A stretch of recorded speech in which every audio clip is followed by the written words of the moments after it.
Bonsoir à tous.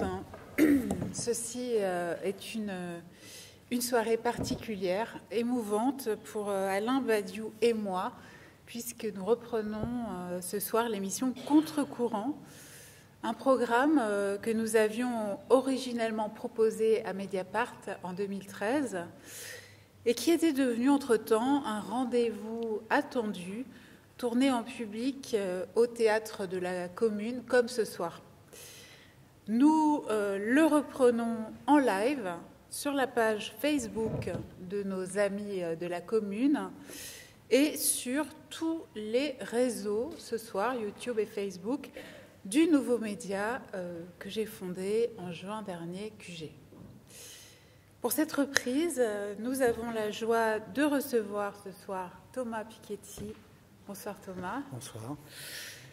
Thomas Piketty, désormais devenu, on le sait, l'économiste français contemporain le plus lu dans le monde, suite à la parution du Capital au XXIe siècle, vendu à plusieurs millions d'exemplaires, peut-être un peu moins que le petit livre rouge, mais nettement moins. Mais tout de même, saluons la performance française.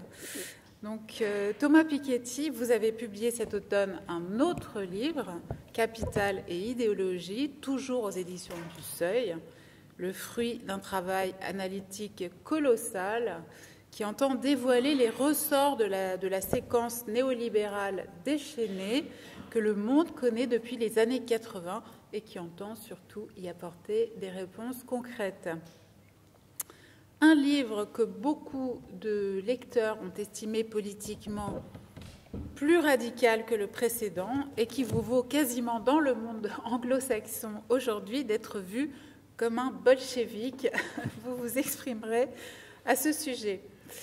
Un livre qui n'épargne cependant pas, c'est le moins qu'on puisse dire, les expériences communistes menées au XXe siècle. Et nous avons naturellement pensé, Alain et moi, qu'un dialogue serait aujourd'hui particulièrement fructueux entre un réformiste radical comme vous et un communiste non repenti comme lui. Merci d'être avec nous pour cette reprise. Merci pour cette invitation. Alors, entrons dans le vif de votre propos dans ce livre, Capital et idéologie. Les inégalités n'ont pas de fondement naturel, rappelez-vous, en long, en large et en travers. Ça semblait être une évidence, du moins ici en France, depuis plusieurs siècles.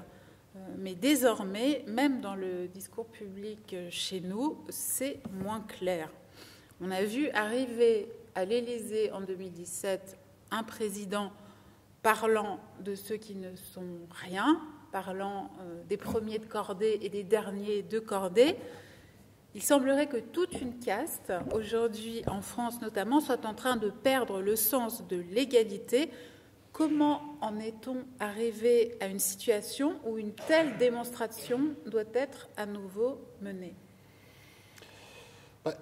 Je pense, d'abord, je voudrais dire vraiment tout le plaisir que j'ai à pouvoir débattre ici avec vous, Lancelin, Alain Badiou, de ces sujets. C'est pas toujours facile sur ces questions de pouvoir avoir le temps de la discussion, et je suis vraiment heureux qu'on puisse l'avoir ensemble ce soir.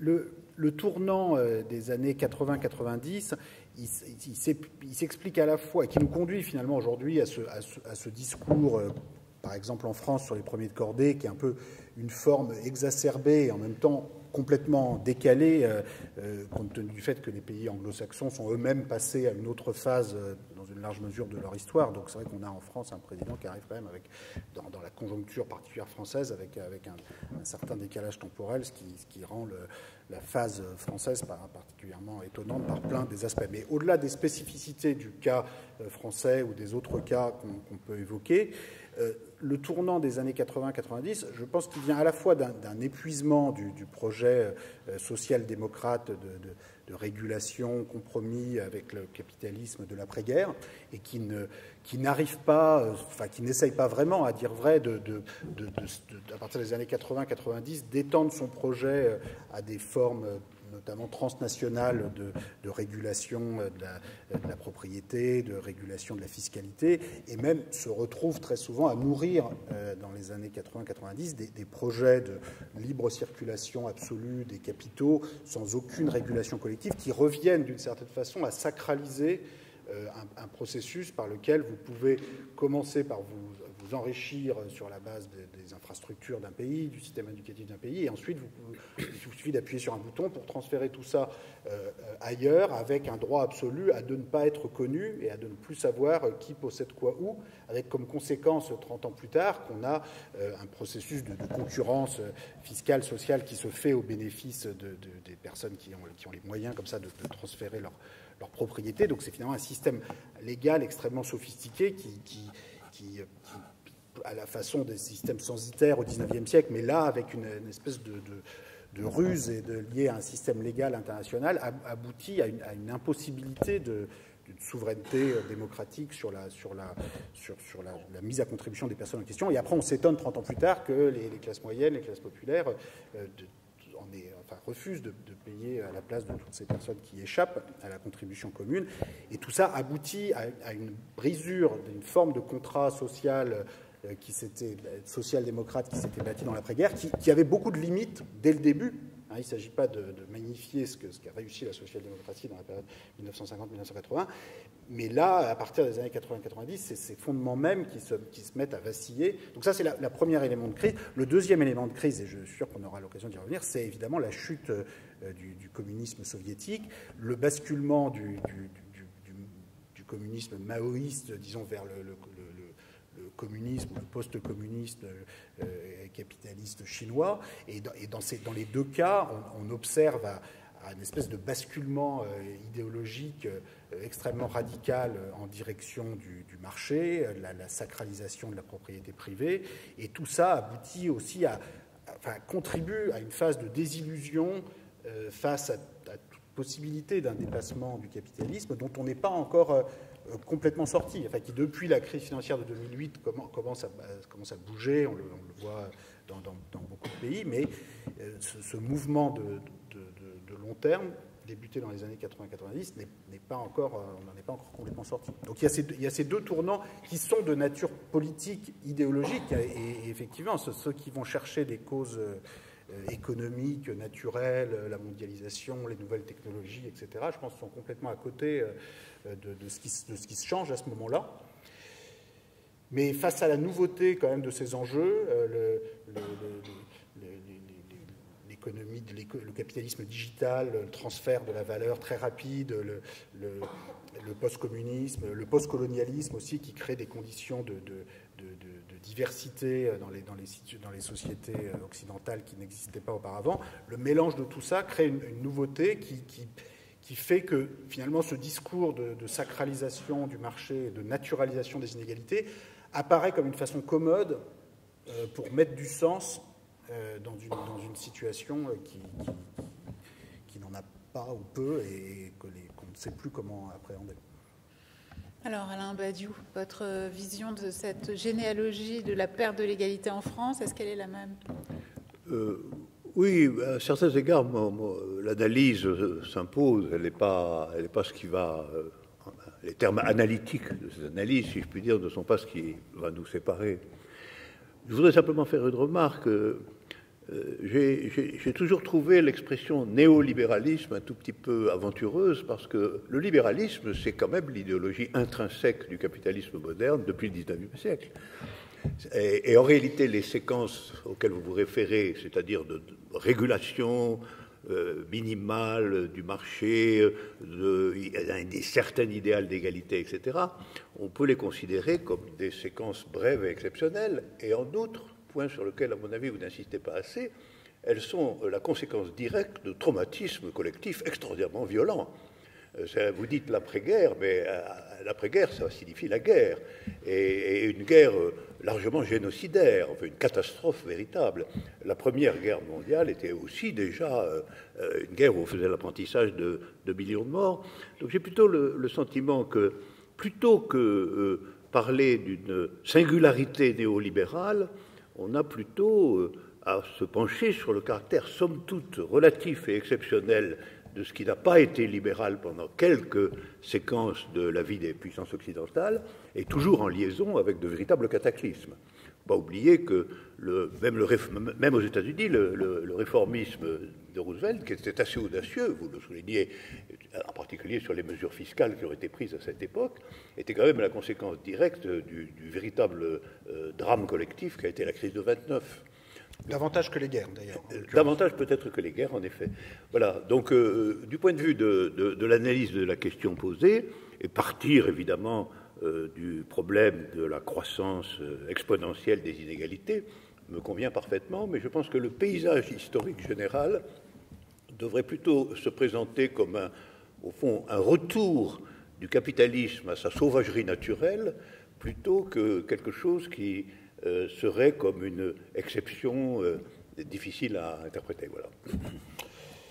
Oui, je ne suis pas en désaccord sur le rôle fondamental des guerres et de ces traumatismes collectifs dans ces changements. Moi, je veux dire que de ce point de vue-là, j'ai écrit 3 livres, en gros. J'ai écrit Les hauts revenus en France au XXe siècle en 2001, qui était vraiment centré sur la France et sur les archives de l'impôt sur le revenu, de l'impôt sur les successions en France. J'ai écrit Le Capital au XXIe siècle en 2013 et La Capital et l'idéologie en 2019. Il y a une évolution dans ces 3 livres, mais je veux dire que si vous regardez bien, vous verrez que dès mon premier livre de 2001 sur les hauts revenus en France au XXe siècle, le rôle de la guerre et de ce tournant brutal, pour moi, a été la découverte majeure. C'est-à-dire que la réduction des inégalités au XXe siècle n'est pas la conséquence d'une marche paisible menant du suffrage universel vers la rationalité social-démocrate. Ce n'est pas comme ça que ça se passe. Donc ça se passe vraiment très différemment. Ça se passe avec des chocs, des violences, dont les guerres, au premier plan, sont l'incarnation. Donc ça, on est vraiment sur ce rôle des guerres, des chocs, des crises, de la conflictualité sociale dans ces transformations historiques. Vraiment, je suis complètement avec vous. Ce sur quoi j'essaye d'insister dans ce livre Capital et idéologie, c'est que ces crises, cette conflictualité, c'est une condition absolument nécessaire pour le changement historique, mais ce n'est pas une condition suffisante pour que le changement historique détermine tout seul sa direction. C'est-à-dire qu'il y a une indétermination qui, pour le coup, est intellectuelle, idéologique, politique, sur les débouchés à donner aux crises. Et c'est là que j'essaye, dans ce livre, Capital et idéologie, de proposer une réflexion nouvelle sur le régime de propriété, sur la question de est-il possible de penser un système où la petite propriété privée a un rôle à jouer dans le cadre d'un système de circulation permanente du pouvoir et de la propriété dès lors qu'elle prend une importance excessive. Et c'est vraiment cette réflexion basée sur les enseignements du XXe siècle, c'est-à-dire les prises du pouvoir qui ont conduit à une forme exacerbée de propriété étatique hyper centralisée, avec une négation de ce que la décentralisation, les subjectivités individuelles peuvent apporter au processus économique et social. Et puis de l'autre côté, qu'il faut quand même appeler une espèce de retour moi je parle plus de propriétarisme dans le livre et de néopropriétarisme que de libéralisme, néolibéralisme, parce que pour mettre l'accent sur le régime de propriété, le régime de pouvoir, la relation de propriété, qui a quand même été transformée. C'est-à-dire que la relation de propriété aujourd'hui dans le capitalisme actuel par rapport à la relation de propriété au XIXe siècle, elle a quand même des différences notoires. C'est-à-dire qu'elle a des dimensions dans certains pays de partage du pouvoir avec des droits pour les salariés qui sont insuffisants, mais qui ne sont pas exactement ceux du XIXe siècle. Il y a des dimensions de propriété sociale, il y a des dimensions de propriété temporaire, dans le sens où vous avez en général des systèmes d'impôt sur les successions, d'impôt sur les revenus qui limitent en principe dans le temps la perpétuation de la propriété dans le temps, ce qui est quand même une différence assez sensible par rapport à une idéologie de la propriété qui se veut dans son essence permanente et inamovible.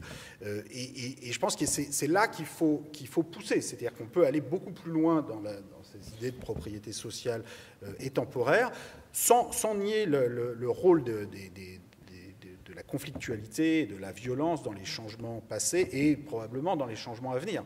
Mais en insistant quand même sur cette dimension idéologique, intellectuelle, des mobilisations qui nécessaire pour que le changement puisse prendre des formes qu'on peut souhaiter, parce que sinon la conflictualité en tant que telle peut déboucher sur des changements qui ne sont absolument pas des changements émancipateurs. Alors, on va venir effectivement aux solutions un petit peu plus tard que vous proposez. Mais restons peut-être sur le constat et sur la généalogie de la situation actuelle. Alors, s'il y a vraiment un mythe qui sort détruit de votre livre, Thomas Piketty, c'est celui d'une révolution française égalitaire.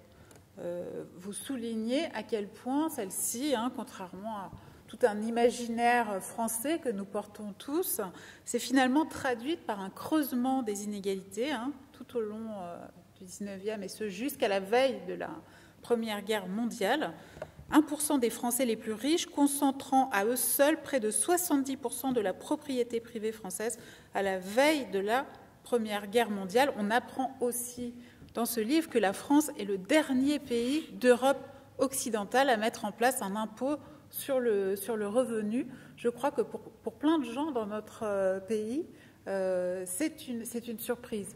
C'est un pays qui croit encore pouvoir donner des leçons d'égalité à la terre entière. Oui, c'est-à-dire qu'il y a une instrumentalisation du mythe de l'égalité française, de l'exceptionnalité égalitaire française, qui a souvent permis d'habiller des hypocrisies, des discours de domination, et on peut le retrouver aujourd'hui, on le retrouve aussi dans d'autres pays, c'est-à-dire ce mythe de l'exceptionnalité états-unienne a beaucoup été utilisé, le mythe de l'exceptionnalité chinoise aujourd'hui, pour expliquer que le socialisme en couleur chinoise n'a pas beaucoup besoin d'institutions de redistribution parce qu'on va faire différemment des Occidentaux du fait de l'exceptionnalité chinoise, et ça permet de masquer le fait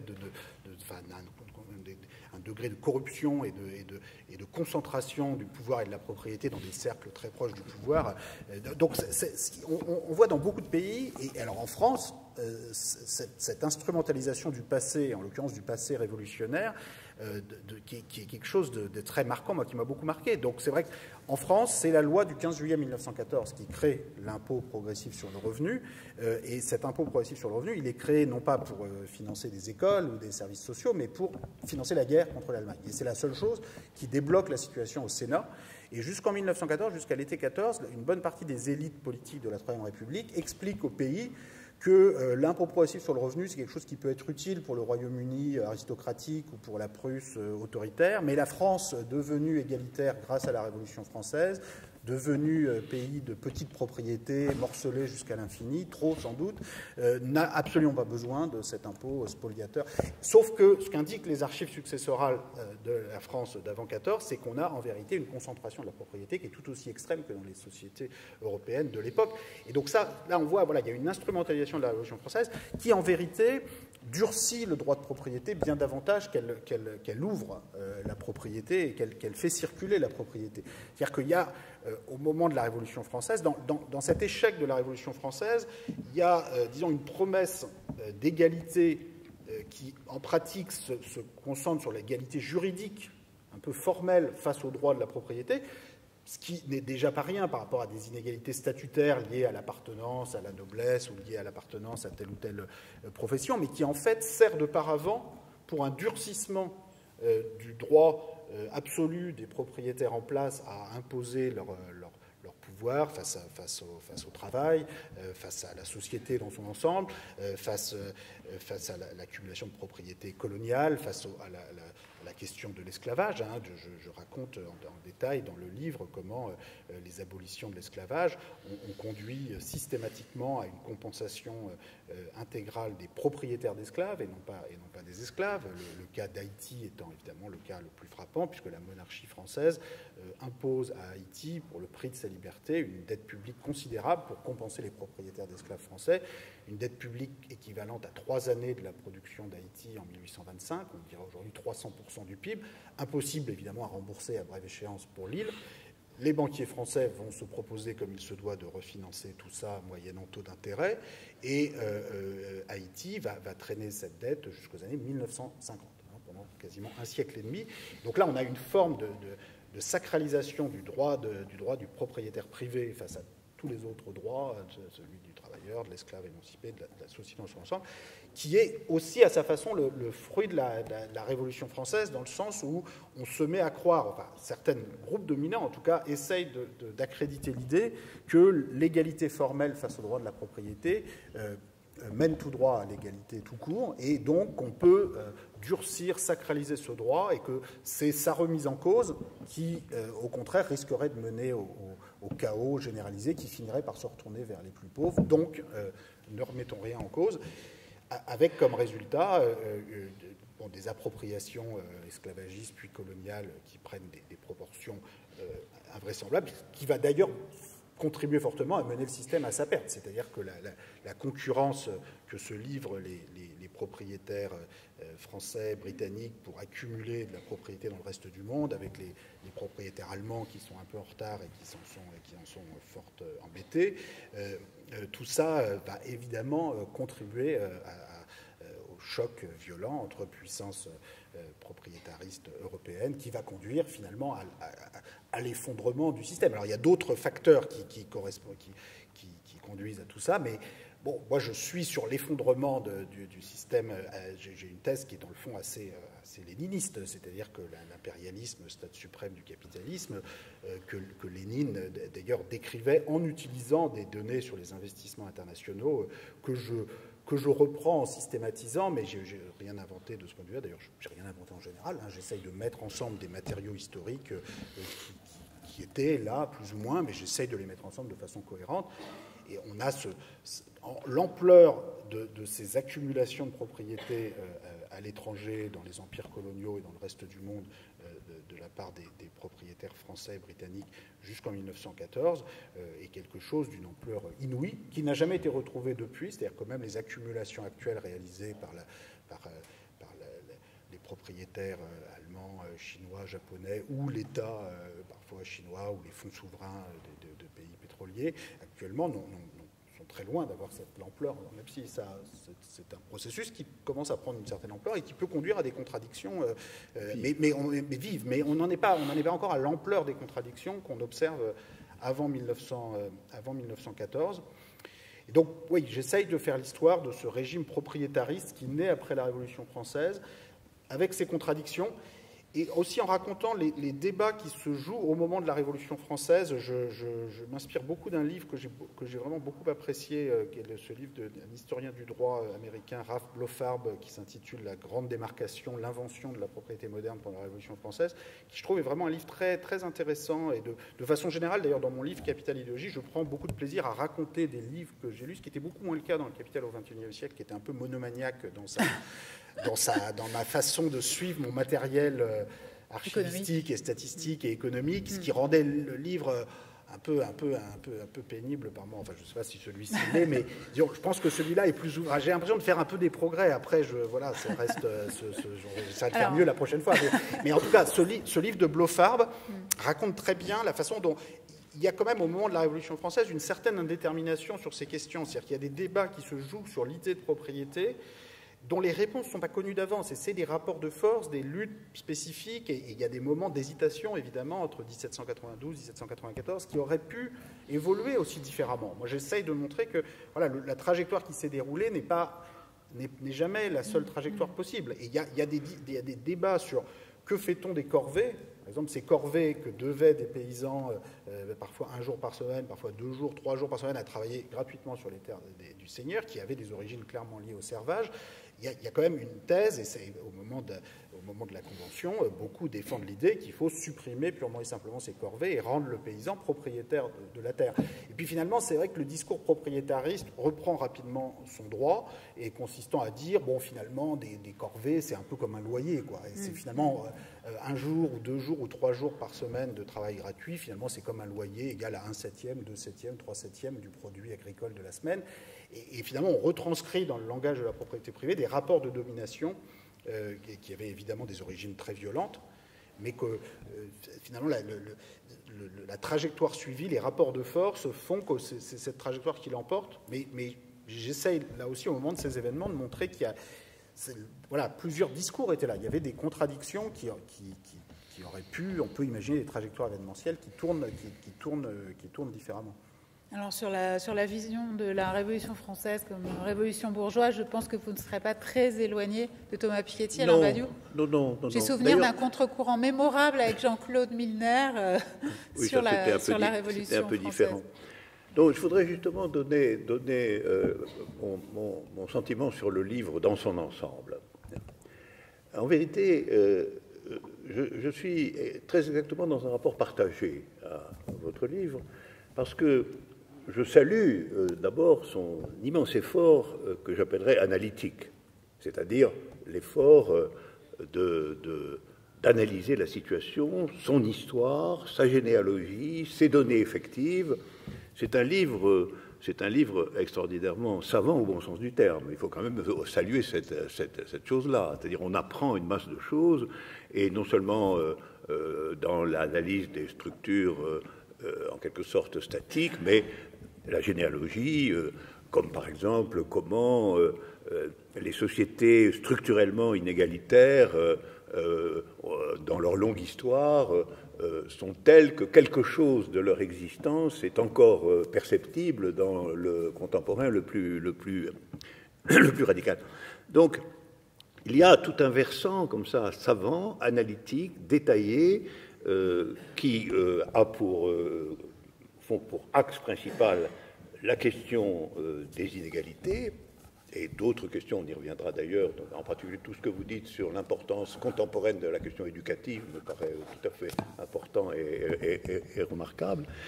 Et donc tout ça entraîne de ma part, pour l'essentiel, non seulement un accord, mais un contentement de voir déplier tant de matériaux, souvent mais peu connus ou obscurcis, et de leur voir l'ordre dans lequel ils sont mis, parce qu'ils sont premièrement rapportés à quelques questions fondamentales. En fin de compte, les questions qui tournent autour de la propriété, de la fiscalité et de l'inégalité qui enveloppe tout cela, donc sont rapportés à une question fondamentale, ils traitent cette question, et deuxièmement, ils alimentent un dossier quand même considérable, qui fait que quand même la lecture de ce livre est aussi comme l'ascension d'un Everest théorique, avec ses 1000 pages, ses 200 diagrammes, etc. Mais ça je le dis au sens de sa qualité, de sa probité et de sa documentation interne. Alors, ça, c'est un aspect des choses. Un autre aspect des choses, c'est que tout cela, quand même, est à la recherche d'une orientation pour résoudre, ou tenter de résoudre, ou en tout cas de modifier les données du problème fondamental exposé analytiquement. Alors je dirais, parce que c'est le plus commode, je dirais que là on entrerait dans la partie dialectique du livre et non plus dans sa partie analytique. Il s'agit de savoir qu'est-ce qui, de tout cela, se dégage comme possibilité effective d'une transformation qui réintégrerait à la situation historique une égalité véritable et qui amène à faire de la question de la propriété, entre autres choses, un point central, et de tenter une prévision historique, une possibilité historique sur toutes ces questions. Alors là, j'ai deux problèmes. Voilà. Mon premier problème, c'est la fonction du modèle social-démocrate. Alors je dis modèle en un sens mesuré, qui est celui que vous prenez, c'est-à-dire des expériences ont eu lieu qui prouvent qu'il est possible de composer avec la propriété capitaliste dans des conditions de moindre sauvagerie que celles qui se dessinent de nouveau depuis les années 80 et 90. Et vous appelez ça la social-démocratie, et vous le référez à des séquences historiques très bien définies, au fond, quelque part dans les années 20-30 entre les deux guerres mondiales, et puis surtout et principalement l'après-guerre mondiale, les fameuses 30 glorieuses, dont vous entérinez d'une certaine manière la gloire de ces glorieuses, quoi, sur la question de la propriété.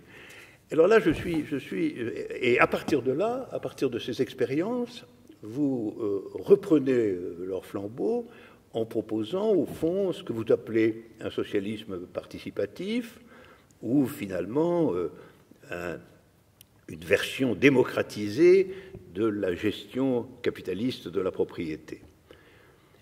Alors, il me semble, là je vais vraiment vous poser une question, il me semble qu'il y a quelque chose qui fait défaut, malgré tout, sur ce point, qui est une analyse précise de la genèse et des raisons propres, internes, de cette affaire des années 80-90 jusqu'à aujourd'hui.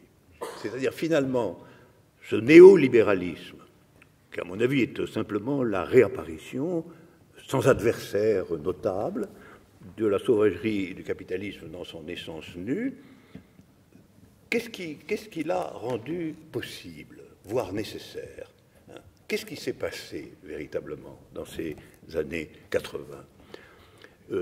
En France, c'est d'autant plus singulier que ce qui s'est passé en France au début des années 80, c'est la venue au pouvoir d'un gouvernement d'union de la gauche. Et on a pu voir que ce gouvernement d'union de la gauche prenait un certain nombre de mesures appropriées au but poursuivi entre, grosso modo, 81 et 83, et qu'à partir de 83, il cédait au nom du fait qu'il fallait faire la pause, il fallait, etc. Il cédait au courant qui allait être le courant dominant. Mais qu'est-ce qui s'est passé exactement? C'est-à-dire, quel est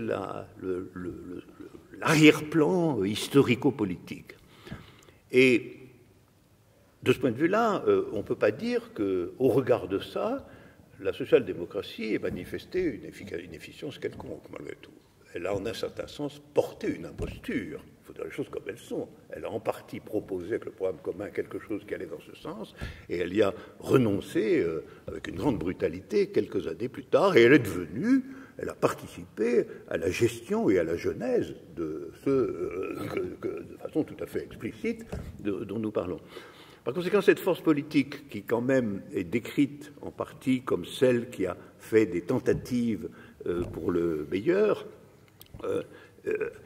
en réalité est inopérante à grande échelle à partir justement des années 80. Et du coup, ça m'amènerait à faire l'hypothèse, vous me direz ce qu'on en pensait, qu'elle ne fonctionnait que sous condition de l'existence du communisme en réalité.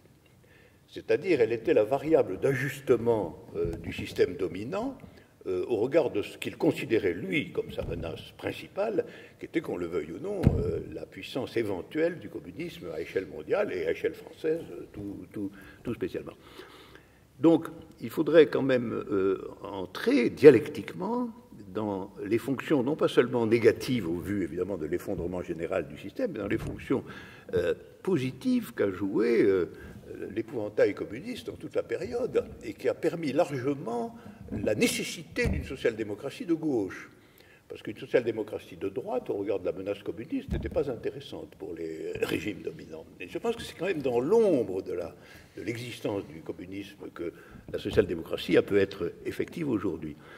Comme ce communisme ne fait plus peur à personne, évidemment, il s'est inversé dans sa nature propre, je pense que le socialisme ne fait plus peur à personne non plus.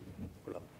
Et que finalement, et c'est lui qui a été liquidé dans cette affaire, le grand vaincu de la fin du communisme, c'est justement la social-démocratie en Occident. Elle a cessé d'être opératoire, elle est devenue en quelque sorte creuse et vide.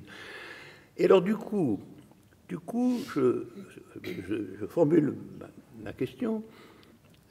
Le système des propositions que vous faites et que vous présentez comme étant, entre autres choses, alimenté par l'existence positive de la social-démocratie à certains moments de son histoire, quel en est en fait le réel politique, ne serait-ce même que sous une forme embryonnaire, débutante, etc. Qui tentez-vous de mobiliser finalement de façon effective, organisée et dans le réel du jeu politique par vos analyses et vos propositions? Voilà. Vous, par exemple, Alain Badiou. Donc, moi, je suis un peu rebelle encore. Oui. Alors, je vais tâcher de vous amener vers là où je vais, et d'essayer de voir où on peut aller ensemble. Alors, je veux dire d'abord que le socialisme participatif, dont je parle dans le dernier chapitre du livre, comme une forme un nouvel horizon de dépassement du capitalisme et de la propriété privée, si vous vouliez l'appeler le communisme participatif, ça ne me poserait pas de problème majeur. C'est-à-dire que je ne suis pas... j'ai pas. Bon, il me semble que le mot socialisme est un peu plus facile à sauver du XXe siècle que le mot communisme, mais en disant ça, en même temps, je ne dis pas quelque chose auquel je tiens très fortement, parce que je sais bien que d'autres personnes trouveraient que le mot socialiste ne peut pas être sauvé non plus. Donc, je ne vais pas, moi, me transformer, je n'ai pas vocation à faire la police du langage. Je revendique... D'ailleurs, pour les anglo-saxons, il n'y a pas de différence. Hein. Oui, les deux vocables sont bannis. Oui et non, il y a une partie de la jeunesse américaine aujourd'hui, par exemple, qui se prend d'affection, alors je ne sais pas pour combien de temps, pour le mot socialisme, et le ferait pas pour le mot communisme. Enfin, c'est un comeback, justement. Donc, bon, moi je pense quand même que le mot socialisme est plus facile à sauver et que le mot communisme. Mais à nouveau, si le mot communisme apparaissait comme un horizon qui fonctionne, un horizon fédérateur qui fonctionne, je n'aurais pas de problème. J'ajoute le mot participatif, alors ça peut paraître comme ça un peu neuneux, mais je pense que ça va un peu au-delà de ça. C'est-à-dire que je pense qu'il y a un besoin d'insister sur l'objectif de décentralisation, d'émancipation et de rupture par rapport à la propriété étatique hyper centralisée qui est important. Et donc, voilà les idées sur lesquelles... Au-delà de la question de la terminologie, oui, alors, vous demeurez quand même proche politiquement de l'univers social-démocrate. Non, je dirais pas ça comme ça. Non, je crois. Non, vraiment. Alors, donc, pour en revenir à la question de la social-démocratie, sur le tournant des années 80-90, quelles sont les raisons ? J'ai essayé de le dire tout à l'heure en introduction, mais là je vais peut-être le redire en essayant de répondre vraiment à Alain Badiou. Je pense qu'il y a deux raisons. Il y a la faiblesse congénitale de la social-démocratie, qui est une faiblesse qui est déjà présente dès ses origines, enfin dès l'entre-deux-guerres, dès les années 50, les années 60. Enfin, il n'y a pas un âge d'or, enfin, qui est une insuffisante réflexion sur le dépassement de la propriété privée capitaliste. Donc cette faiblesse, elle est là depuis les origines.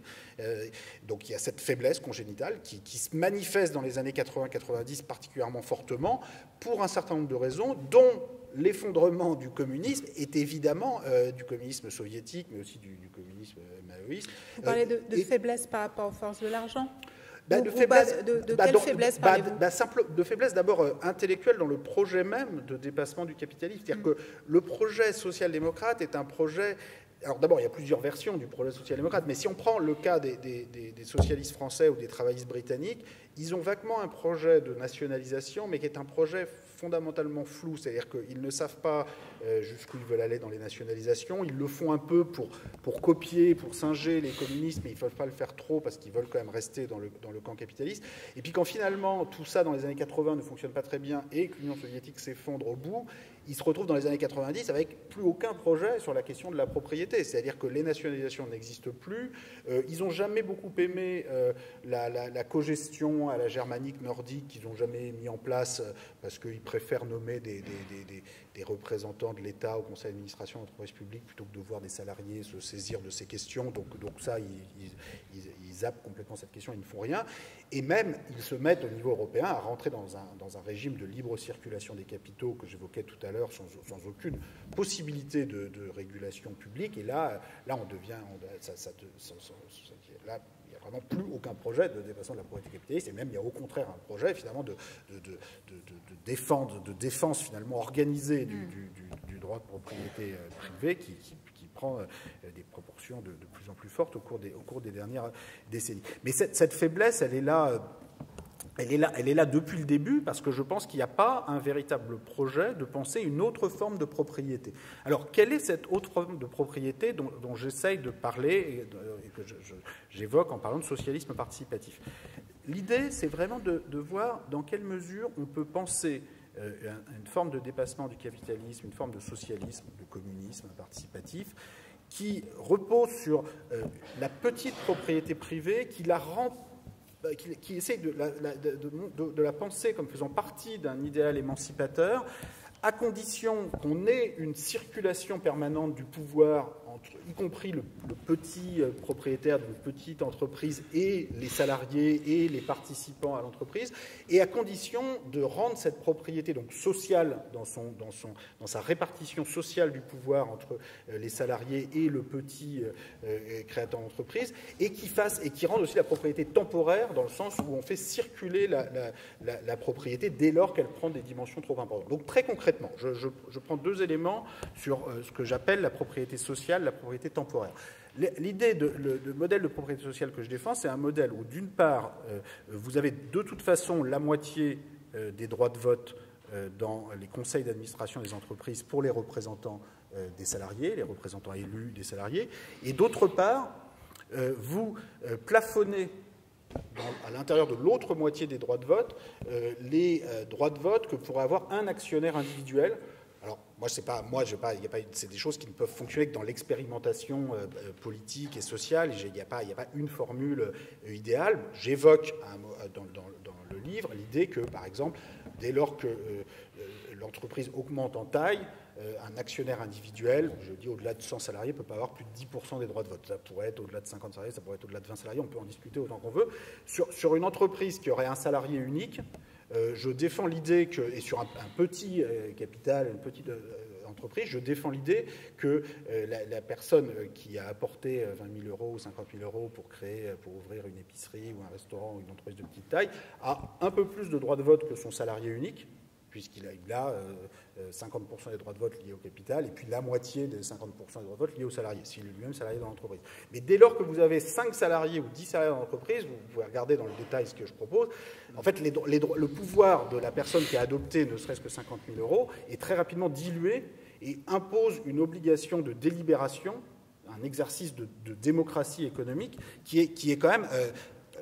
disons, très exigeant par rapport aux normes auxquelles on est habitué, y compris dans la cogestion germanique et nordique, qui souvent est quand même une grande hypocrisie. C'est-à-dire que là encore, ça fait partie des faiblesses congénitales de la social-démocratie. C'est-à-dire qu'on prétend représenter les salariés, mais à la fin des fins, c'est quand même les actionnaires qui ont la majorité. C'est-à-dire même en Allemagne, quand c'est 50% des droits de vote pour les salariés, oui, sauf que c'est 50% moins 1. Donc en fait, les actionnaires à la fin ont toujours 50% plus 1. Ça ne s'applique pas aux petites entreprises, où là, c'est le droit absolu de l'actionnaire. Dans les sociétés suédoises, ça commence sur des plus petites entreprises, même si ça ne concerne pas les toutes petites entreprises, ça commence à 50 salariés contre 2000 en Allemagne, donc ça concerne même plus de monde, mais ça reste 50 salariés, et c'est qu'un tiers des droits de vote pour représenter les salariés. Donc il y a quand même, à la fin des fins, c'est quand même l'actionnaire qui gagne. Donc moi, je pense qu'il y a deux façons de dépasser ça. Il y a la première façon que je viens de décrire, qui est ce plafonnement du pouvoir, parce que l'enjeu vraiment sur la propriété, c'est d'abord le pouvoir, et donc c'est ce plafonnement du pouvoir d'un actionnaire individuel, donc je dis 10% au-delà de 100 salariés, on peut discuter, et puis il y a l'autre aspect, donc ça c'est la propriété sociale, l'autre aspect qui est la propriété temporaire, qui consiste à dire, écoutez, vous pouvez avoir quelques centaines de milliers d'euros, vous pouvez temporairement avoir un peu plus, quelques millions d'euros, dès lors que vous avez des propriétés qui s'accumulent à des niveaux beaucoup plus élevés que ça. Donc voilà, aujourd'hui, on a des personnes qui ont des dizaines, des centaines, des milliards d'euros. Vous avez une circulation qui concrètement veut dire, donc je propose des éléments concrets sur cette circulation, où vous avez un impôt annuel sur la propriété qui va monter jusqu'à 90%. Si vous avez 1 milliard d'euros, ce qui vous ramène instantanément à 100 millions, là c'est 60% d'imposition, donc ça vous ramène instantanément à 10 millions, là c'est encore assez élevé. Donc ça ramène tout le monde très très vite, en quelques années, vers des niveaux de détention. Après, on peut discuter des détails, mais c'est quand même une notion de propriété qui est quand même très très différente de la notion de propriété qui est généralement évoquée avec son caractère permanent, inviolable. Et voilà, je pense qu'il y a un enjeu intellectuel à penser la possibilité d'une petite propriété privée, très fortement encadrée par les droits des salariés, le pouvoir des droits de vote des salariés, et par une limitation au montant de son propriété. Et donc cette réflexion, moi, elle vaut ce qu'elle vaut, et je la présente. C'est pas une solution fermée.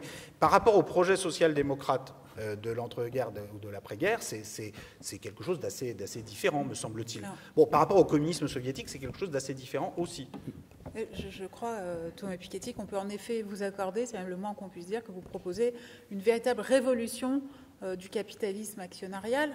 À travers toutes ces mesures que vous venez d'énumérer, notamment sur des seuils d'anticoncentration, de pouvoir au sein des entreprises. Voilà. Mais il me semble que la question que posait Alain Badiou, et je vais prolonger, c'est plutôt sur quelle force politique, effectivement, vous pensez pouvoir vous appuyer pour les imposer, sachant, et je sais que vous en faites partie, notamment je me souviens de votre déception et qu'elle a été très tôt exprimée après l'élection de François Hollande, par exemple en 2012. Vous faites partie des gens qui ont tout de même assez rapidement compris qu'on allait vers une escroquerie majeure et que ces gens-là, au lieu de négocier, allaient tout faire passer à coup de 49.3 et maintenant de matraque voire de flashball.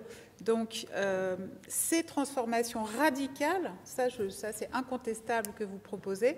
Comment vous pensez les imposer au pays? Je voudrais dire un mot sur ce point. Ce que je trouve d'une assez grande beauté dans votre livre, c'est qu'au fond, j'ai le sentiment que vous avez introduit le communisme utopique dans l'économie elle-même. Voilà. C'est-à-dire que vous décrivez, en effet, de façon précise, quelque chose qui va au cœur de la question, à savoir la question de la propriété. Ça, c'est ce que je salue aussi dans votre entreprise. C'est-à-dire, là, tout de même, on n'est plus à la marge des choses, on est dans le cœur du problème. Comment transformer, comment modifier la propriété? Et alors là, vous créez, quand je dis communisme utopique, c'est que vous développez jusqu'à des formes relativement détaillées de juridiction possible de la chose, sans que la question de leur possibilité dépasse, si je puis dire, ce que j'appellerais la possibilité structurale. C'est-à-dire, vous montrez que, c'est un trait qu'on voit très souvent dans le livre, vous dites, c'est tout à fait faux quand on nous dit que ce qu'il y a là est la seule chose possible. Et alors, vous montrez qu'autre chose est possible. Mais de quel type de possibilité s'agit-il? C'est ça le problème. C'est-à-dire que, je reprends la question de Aude, les possibilités, c'est précisément le problème de la politique, les possibilités. C'est-à-dire le maniement des possibles, c'est la politique. Et alors je dirais, c'est pour ça que je parle de communisme utopique, parce que j'ai le sentiment que vous avez un programme général, et que, en effet, c'est ça que j'appelle votre qualité analytique, mais que, premièrement, vous ne donnez pas d'explication véritable de pourquoi c'est pas du tout ça qu'on fait, mais le contraire. Vous ne donnez pas d'explication effective et historique du courant négatif que vous critiquez. Et deuxièmement, sur l'autre partie, la partie positive des propositions, vous entrez dans un extrême détail, mais un extrême détail qui s'est déjà, dans l'histoire, heurté à des résistances d'une violence considérable. C'est-à-dire que l'oligarchie contemporaine n'a aucunement l'intention de prêter la main à votre affaire, ça c'est sûr. Certes. Mais elle a des moyens. Jusque-là, on est d'accord. Oui. Oui, voilà. Mais elle a pour l'instant des moyens extraordinairement importants de vous combattre dans les faits, enfin dans la réalité. Et, je ne le nie pas. Oui. Et là, c'est là que je pense qu'on est dans une articulation de la question dialectique du possible. C'est-à-dire, au fond, en un certain sens, je dis que vous partagez le concept de possibilité avec l'adversaire. Parce que ce que vous dites relève finalement, vous le dites à un moment donné, il faudrait, pour qu'il y ait tout ça, qu'un bon gouvernement arrive au pouvoir. Hein? Alors comment faire, Thomas Piketty? La phrase est à peu près telle quelle. Vous dites à un moment donné, ça ne dépend pas évidemment de ce que je raconte, ça dépend des péripéties, des événements, et pour qu'il y ait tout ça, il faudrait que le pouvoir lui-même soit quand même substantiellement transformé. Enfin, le pouvoir là, je suis... Oui, non, ça dépend surtout des mobilisations pour le prendre, le pouvoir, parce que le pouvoir, il ne tombe pas comme ça du ciel. Oui, non, mais je sais bien, c'est bien ce que j'entends, mais il faudrait un gouvernement qui serait apte, en effet, à faire vôtre, à faire à sien le programme que vous proposez. Ça, je le comprends très bien. Mais tout indique que, pour l'instant, rien n'est structuré autour de cette perspective. Alors, quelle force politique, quelle force sociale, et surtout quelle crise, quelle théorie de la crise, de la révolution, de la contradiction finale, finalement, qui peut, enfin finale ou provisoire, qui permet d'envisager ce type de changement.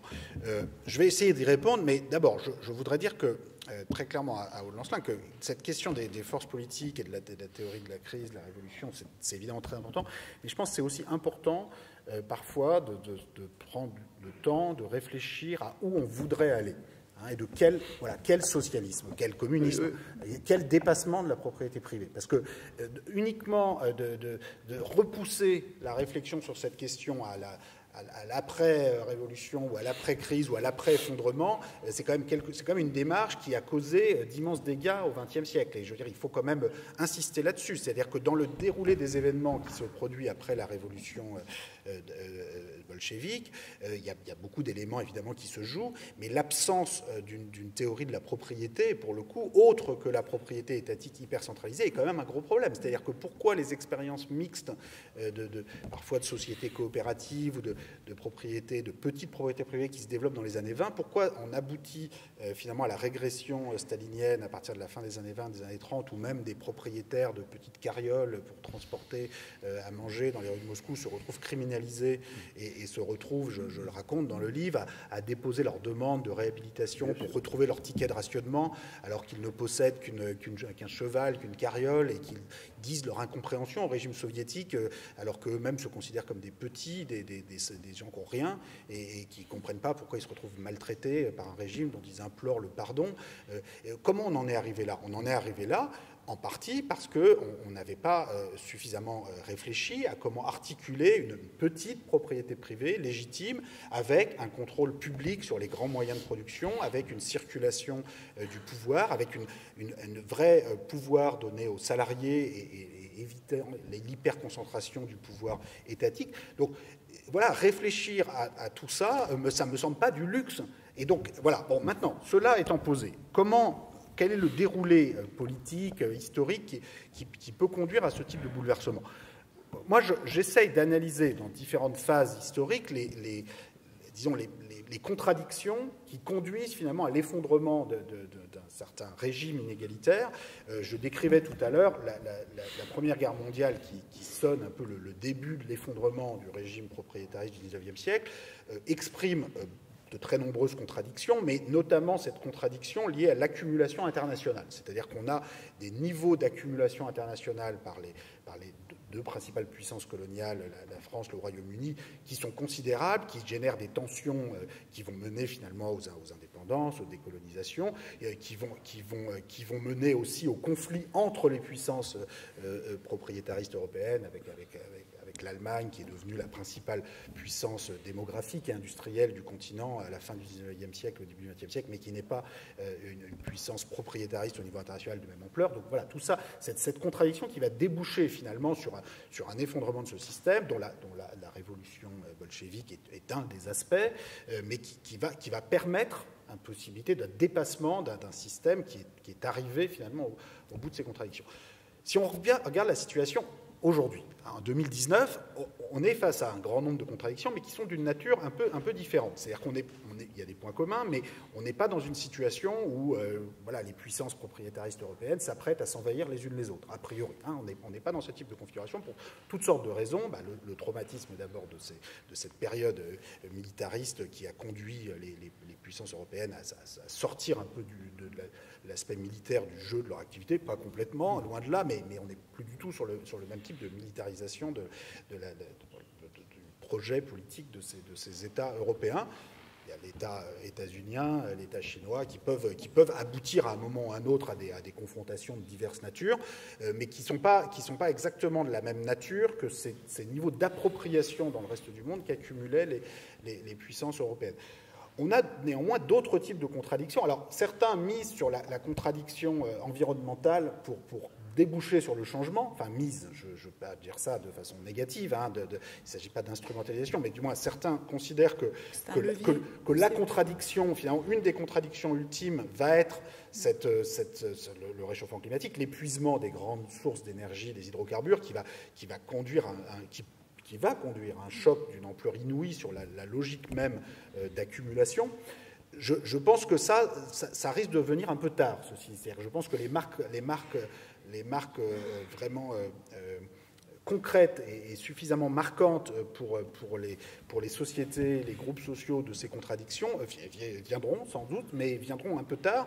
Il y a d'autres contradictions qui, elles, sont manifestes dès maintenant, dans les attitudes d'une partie croissante des opinions publiques et des classes populaires, mais aussi des classes moyennes, face à, disons, le régime actuel de mondialisation financière et économique, et notamment au niveau européen, face à l'Union européenne. C'est-à-dire qu'il y a une partie du livre où j'analyse la façon dont on a une forme de clivage social, de clivage de classe extrêmement marqué sur la question européenne, qui est maintenant une donnée fondamentale. C'est-à-dire que l'Union européenne, qui est un peu la forme que prend la mondialisation libérale au niveau européen, qui est une espèce de laboratoire de la mondialisation où on institue les relations entre États sur la base de la libre circulation absolue des capitaux, des biens, des services, sans projet de souveraineté démocratique, sociale, durable, équitable, environnementale, passant devant cette libre circulation.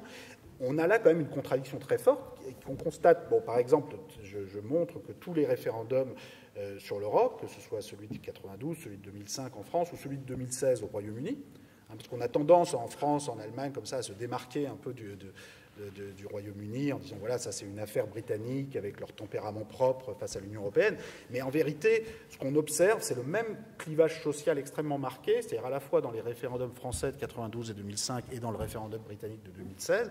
C'est très simple, il n'y a que les 20 ou 30% les plus favorisés en termes de niveau de revenus, d'éducation de patrimoine qui votent pour l'Union européenne et les 50, 60, 70% les plus défavorisés qui votent massivement contre. Et on a une forme de clivage de classe sur cette question qu'on ne retrouve plus forcément pour les anciens partis politiques de la droite et de la gauche de l'après-guerre, mais qui se manifestent sur la question européenne de façon très forte. Et donc là, il y a un élément de contradiction interne au système qui est extrêmement fort parce que ça peut mener à des sorties de l'Union européenne, à des démantèlements, des débuts de démantèlement, ce qui d'une certaine façon a déjà commencé avec le Brexit. Ça peut mener à beaucoup de choses différentes et c'est là que le travail de mobilisation politique et intellectuelle sur un projet socialiste, transnational, différent.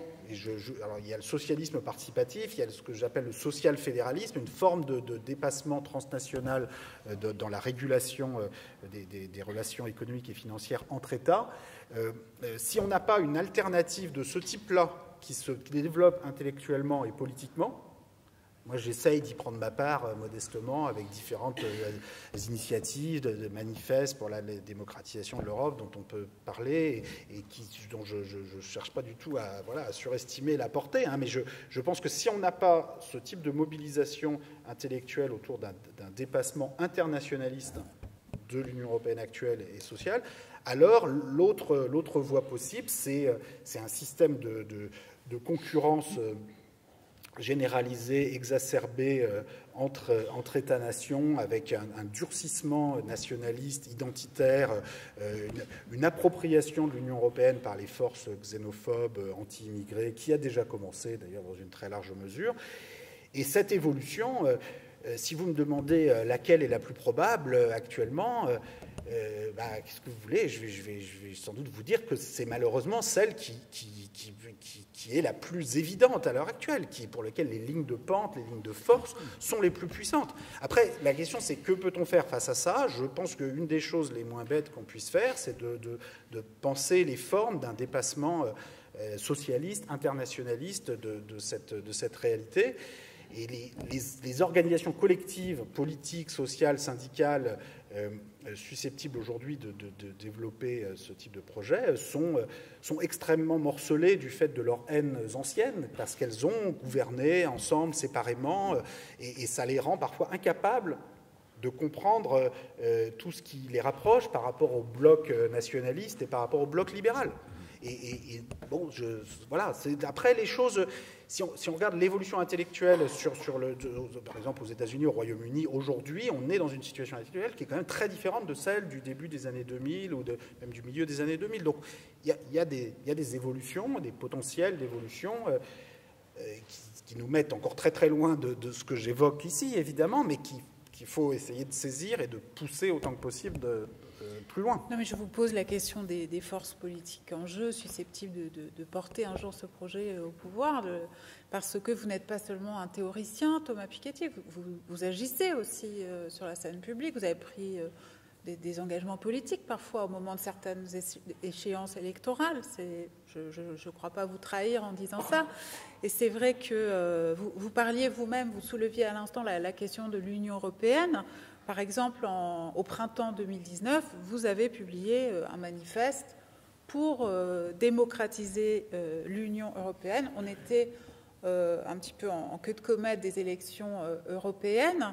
Ce manifeste, par exemple, a été appuyé par des forces politiques comme Place Publique, Ils n'ont rien appuyé du tout, à vrai dire. Mais, en tout cas, c'est ce que j'ai lu de Raphaël Glucksmann. Enfin, ce type ne nous arrêtons pas sur le nom, mais ce type de formation politique, si vous voulez, ce type de finalement de prolongation de ce qu'a été le Parti socialiste à une époque. Bon, le Parti socialiste étant maintenant un grand cadavre à la renverse, il se survit à travers diverses formations comme ça. Ça, moi, ça ne me concerne pas. Vraiment, moi, je suis pas dans ce genre d'aventure du tout. Donc, après, en l'occurrence, ils n'ont absolument pas soutenu ce truc-là. Mais s'ils l'avaient soutenu, tant mieux. D'ailleurs, enfin, je veux dire, moi, je suis pas. J'ai pas de problème. Je pense que quand on a dans le paysage politique un tiers de forces nationalistes, xénophobes, un tiers de forces libérales exacerbées, j'ai envie de dire que le tiers restant doit se regrouper autour d'une forme de dépassement socialiste, communiste, du capitalisme, une forme internationaliste. Bon, après, les personnes, ce qui compte, c'est ce qu'ils sont capables de se regrouper ensemble, de faire des programmes de rupture avec l'Europe actuelle ensemble. Et de ce point de vue-là, les forces politiques que vous décrivez aux élections européennes de 2019, leur capacité d'union et de construction d'une Europe alternative me semble quand même assez faible, puisqu'ils ont tous donné l'impression, surtout d'une capacité de division et d'une course à l'ego individuel. Moi, je crois plus. Enfin, si vous voulez me demander dans les forces politiques actuelles existantes, est-ce que je pense que j'ai plus d'espoir à chaque élection quand même. Oui, à peu près à chaque élection, vous avez toujours pris position.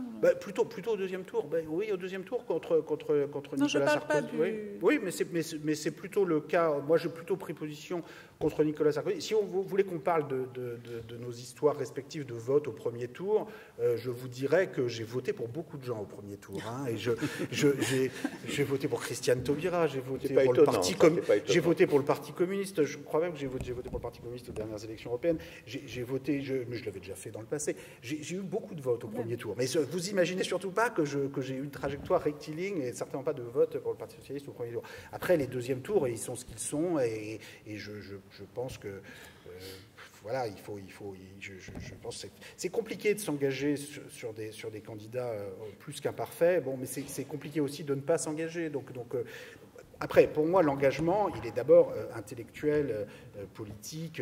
Il a lieu tout le temps et pas simplement au moment des élections et des seconds tours. Donc, sur la question européenne, pour moi, le vrai enjeu, c'est de voir dans quelle mesure un mouvement politique comme la France insoumise en France et le Parti communiste, parce qu'il en reste, peuvent se saisir d'un projet de transformation de l'Europe qui passe par des rapports de force, qui passe par des répudiations de certains traités. Donc là, moi, je crois que je suis extrêmement clair dans le livre sur le fait que les traités de libre circulation des capitaux, à un moment, il faut en sortir unilatéralement. C'est-à-dire qu'on ne peut pas espérer qu'il y ait une unanimité du Luxembourg et de l'Irlande sur le fait de réviser des traités de libre circulation des capitaux. Donc il y a clairement une nécessité de sortir de certains traités.